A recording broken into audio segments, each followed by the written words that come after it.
موسیقی رو عزیز بداریم. موسیقی چیز کمی نیست. موسیقی رسالتش رسالت انبیاست. اگه بگن موسیقی چه سرویسی میده، سرویس لهو و لعب قرار نیست بده که موسیقی رو با لهو و لعب یکی کردن. و همجا هم میگن موقع اذان که اصلا نباید بزنن. اصلا موسیقی یکی از موارد کاربردش اذاست که من آروم بشم. موسیقی میزنن که روح انسان رو به ابدیت متصل میکنه. موسیقی اینو داره میگه. موسیقی رو تقسیم نکنیم به حرام و حلال، تقسیم بکنیم به خوب و بد. بد چیه؟ بد موسیقی است که اصلا موسیقی نیست. شأن موسیقی نداره. یه آدم بی هویتی که معلوم از کجا اومده، نه موسیقی سرش میشه، نه آهنگ میدونه، هیچی، بر خودش چیزی برام داره میزنه. در دنیا یه آدم مثل باخ اصلا همتش گفت من میخوام به بهشت برم از راه موسیقی. من میخوام که موسیقی بدم که دل مردم آگاه بشه از خدا. اثر بتهوون میسا سالم نیست، یعنی نماز عشق.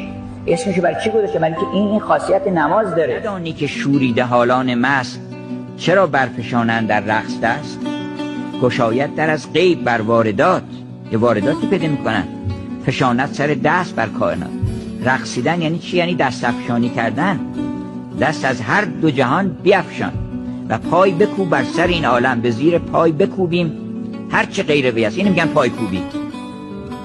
شکسپیر میگه که کسی که لذت نمیبره از موسیقی، کسی که لذت نمیبره از ترکیبات خوش آهنگ صداها و خودش هم هیچ موسیقی نمیسازه و نه لذت هم میبره، بهترین آدمی است برای هر گونه خیانت و جنایت و غارت و اینا. این به درد این کارا میکنه.